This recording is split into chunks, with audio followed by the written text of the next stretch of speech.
7 గ్రామాల్లో జరిగింది అధ్యక్ష ఈ కార్యక్రమాన్ని. మంత్రి గారు సమాధానం చెప్పినప్పుడు ప్రెసిడెంట్ అడిగారు, ఇటీవల రాష్ట్ర వసతి గృహాల్లో ప్రత్యేకించి విజయనగరం జిల్లాలో అనేక మంది ప్రజలు అత్యాచార కారణంగా మరణించారనే విషయం వాస్తవమా కాదని అడిగారు. లేదు అని చెప్పారు అధ్యక్ష. అంటే గృహంలో జరిగిన ఇన్సిడెంట్లో అత్యాచారం వల్ల ఎవరూ చనిపోలేదా అనేది మరి మంత్రి గారి ముందు ఫస్ట్ దాన్ని రీకన్సిడర్ చేయవలసిన కోరుతాను. ఎందుకంటే ఆయన స్టేట్ హైవేగా నో అని చెప్పేశారు అధ్యక్ష. అసలు ఆ విషయం జరగలేదు, అత్యాచారం లేదే లేదు అని చెప్పారు అధ్యక్ష. కానీ 7 గ్రామాలు జరిగింది అధ్యక్ష. అది పెనుబర్తి, తట్టంగి, కోటగండేడు, గొర్రెల, నాగలవలస, గోసాడ, జగన్నాథపురం, మొత్తం అందరూ కలిపి 202 మంది అక్కడ జరిగిన వాళ్ళందరికీ డిసీజ్ వల్ల వాళ్ళని వివిధ హాస్పిటల్లో వచ్చి డాక్టర్లు అందరూ చేర్చడం జరిగింది అధ్యక్ష. సాక్షాత్తు డైరెక్టర్ మెడికల్ ఎడ్యుకేషన్ కూడా ఆడికి వచ్చి మెడికల్ హెల్త్ కూడా వచ్చి పర్యవేక్షించారు అధ్యక్ష. రోజు జిల్లా కలెక్టర్లు అందరూ కూడా చూశారు అధ్యక్ష. మేము కూడా ఉన్నాం అధ్యక్ష. వాళ్ళ తరగతి ప్రజాప్రతినిధులు కూడా వచ్చారు అధ్యక్ష. అందరూ కూడా ఈ డయేరియా వల్ల చనిపోయింది అంటే స్టేట్ ఫస్ట్ కోసం నో అని చెప్పి ఉత్తరం కాదని చెప్పడం అనేది ఇది కొద్దిగా ఇబ్బందికరమైన పరిస్థితి అధ్యక్ష. మంత్రి గారిని ఒకసారి పునఃపరిశీలించుకోవాలని కోరుతున్నాను అధ్యక్ష. ఇది కాకుండా సాక్షాత్ ఇందాక మా గౌరవ సభ్యులు చెప్పారు, వారు డిప్యూటీ సీఎం గారు ఆ గ్రామానికి వచ్చారు, పర్యవేక్షించారు. అదంతా కూడా అధికారులతో సమావేశం పెట్టిన తర్వాత 10 మంది చనిపోయారని చెప్పి ఆయన డిక్లేర్ చేసి 10 మందికి నేను నా సొంత డబ్బుని ఎక్స్చేంజ్ చేస్తాను, ఆ తర్వాత ఎంక్వైరీ ఒక ఉన్నతాధికారి వచ్చి దాన్ని పర్యవేక్షించి చూస్తున్నారు, అయిన తర్వాత ఎస్టిగేషన్ పెట్టిస్తామని చెప్పడం కూడా అక్కడ జరిగింది అధ్యక్ష. అక్కడ మా జిల్లా సమీక్షా సమావేశంలో ఆయన ఆఫీసర్తో మాట్లాడినప్పుడు చెప్పారు అధ్యక్ష. ఆ తదుపరి మన్నాడు మాజీ ముఖ్యమంత్రి గారు, మా నాయకుడు జగన్మోహన్ రెడ్డి గారు పర్యవేక్షించే వారికి కూడా వచ్చారు అధ్యక్ష. ఆయన కూడా చూస్తే సుమారు 13 మంది చనిపోయారు అధ్యక్ష ఈ డిసీజ్ వల్ల. ఈ తాలూకా డయేరియా వల్ల 202 మంది హాస్పిటల్లో చేరితే 13 మంది చనిపోయారు అధ్యక్ష. 13కి 2 లక్షల రూపాయలు ఆయన వచ్చి వాళ్ళందరికీ నష్టం ఇస్తామని చెప్పి ఆయన కూడా చెప్పారు అధ్యక్ష. ఆ డబ్బులు కూడా ఇవ్వడం జరుగుతుంది అధ్యక్ష. ఇవన్నీ జరుగుతుంటే మంత్రి గారు వచ్చి ఏమీ లేదని చెప్పడం, వెనకేసడం. కాకపోతే జరిగిన విషయాలు వాస్తవాలు చెప్పి దాన్ని విధంగా అరికట్టాము, దాన్ని విధంగా రాకుండా చూసుకుంటాము, లేకపోతే రాష్ట్రంలో వివిధ జిల్లా ప్రాంతాలు వచ్చిందని ఏ విధంగా దాన్ని ప్రివెంట్ చేస్తామని చెప్పుకుంటే బాగుంటుంది అధ్యక్ష. కానీ దీనివల్ల ఏంటవుతుందంటే అధికారులకు అలసత్వం పెరిగిపోతుంది అధ్యక్ష. ఉండదు మనమే ఒత్తాసుకు వస్తే ఈ కార్యక్రమం చేస్తే, ఎందుకంటే డాక్టర్లు యాక్సెప్ట్ చేశారు. నేను వెళ్ళాను అధ్యక్ష, ప్రత్యక్షంగా 2 సార్లు పోయి చూశాను అధ్యక్ష. అక్కడ తీసుకొచ్చే స్కూల్లో వాళ్ళందరూ పెడితే కాదు వీళ్ళు పిహెచ్సీలో చేస్తానని చెప్పి పిహెచ్సీలో మార్పించాం అధ్యక్ష. ఇవన్నీ చేసా మీ ఇన్ఛార్జ్ మంత్రి గారు కూడా వచ్చారు అధ్యక్ష, వాళ్ళు కూడా చూశారు అధ్యక్ష. అయితే హెల్త్ మినిస్టర్ గారు అది రాలేదు, సరే ఆయనకి ఏదో పనిభారం ఉండడం వల్ల ఒత్తిడి ఉండడం వల్ల రాకపోవచ్చు, నేను ఆయన్ని అడగట్లేదు అధ్యక్ష. కానీ మీరు ఎవరిచ్చారో ఆయన సమాచారం కానీ అధికారులు స్టేట్ హైవే లేదు, డయేరియా జరగలేదు, అసలు ఇది సంఘటన జరగలేదు అని అంటే అదేమో అధ్యక్ష. ఇది దయచేసి మంత్రి గారిని దాని మీద మళ్ళీ ఆలోచించి అధికారులు సమాచారం తెప్పించుకొని చెప్పవలసిగా కోరుతున్నాను. అంతేకాకుండా ఎవరైతే చనిపోయారో వాళ్ళకి ప్రభుత్వం ఎస్కేషన్ పట్టించాలి అధ్యక్ష. ఎందుకంటే ఇది దేంతో మానవ తప్పుతాం అధ్యక్ష.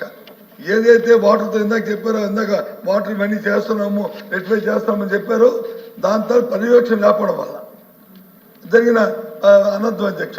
మెయింటెనెన్స్ చేస్తున్న వాళ్ళు వచ్చిన కమ్యూనికేషన్ గ్యాప్ కానీ లేకపోతే చేయకపోవడం వల్ల కానీ ఆ వచ్చిన దానివల్ల ఈ కార్యక్రమం జరిగింది అధ్యక్ష. కాబట్టి నేను ముఖ్యమంత్రి గారికి కూడా లేఖ రాశాను అధ్యక్ష, వాళ్ళకి ఎక్స్చేంజ్ ఇవ్వండి, ఆ పేదలను ఆదుకోండి అని చెప్పి కోరాము అధ్యక్ష.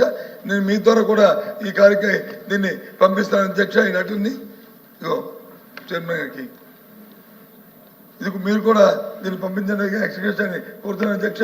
మంత్రి గారిని దీని మీద ఒకసారి మరీ ఆలోచించి ఒక పెద్ద మంది, ఎందుకంటే సంఘటన జరిగిందండి, ఎలా జరిగింది, దాని జరగకంటే ఏం చూసుకోవాలి, 2 విషయాలు ఆలోచించుకోవాలని. ఏకంగా జరగలేదని చెప్తే అది వాస్తవం కాదు అధ్యక్ష. దయచేసి ఆలోచించాలని కోరుతున్నాను అధ్యక్ష.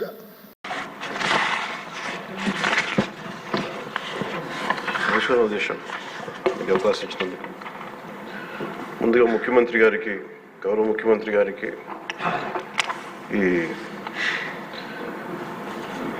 ఎక్సైజ్ పాలసీ మీద ఈ శ్వేతపత్రాన్ని సమర్పించిన విధానం చాలా లోతుగా ఉంది, సమగ్రంగా ఉంది.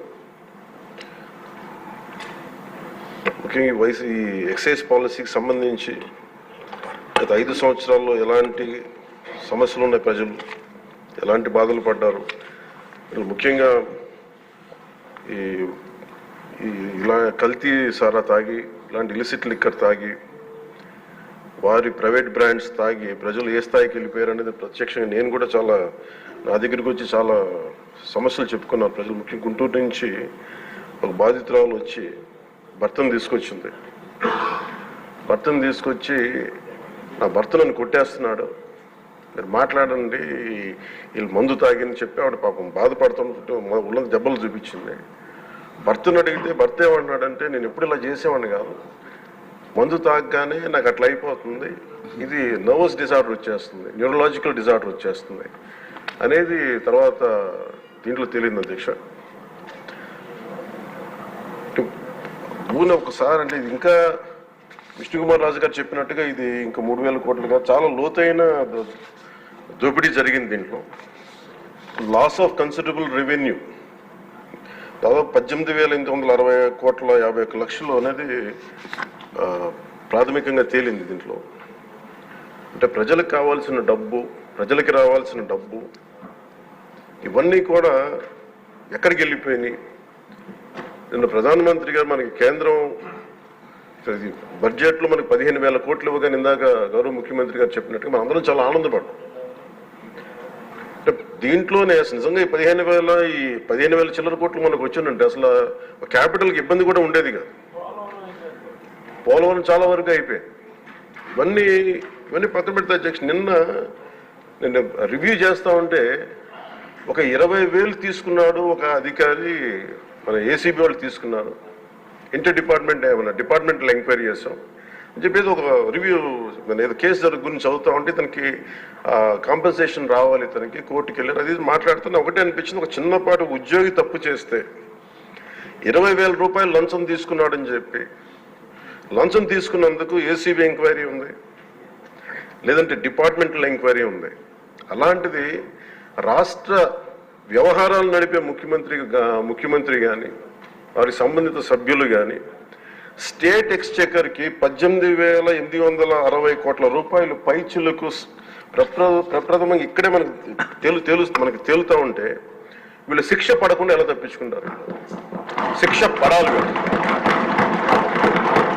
మనకి నైతిక బలం, నైతిక హక్కు ఎలా ఉంటుంది అధ్యక్ష? మనకి ఒక అధికారి 20,000 రూపాయలు నువ్వు తప్పు చేసావని చెప్పి ఏసీబీకి పట్టిస్తున్నావు. వీళ్ళేమో దారుణంగా 18,000 కోట్లు అటు ప్రజల్ని కనీసం వాళ్ళ క్వాలిటీలు మన లిక్కర్ మనకి తాగాలని చెప్పి ఎవరిని మనం కూర్చోబెట్టి మనం పెంపొందించట్లా. ఓకే, ఒక వ్యసనం అనుకోండి, దానికి ఏదైనా పేరు పెట్టుకోండి.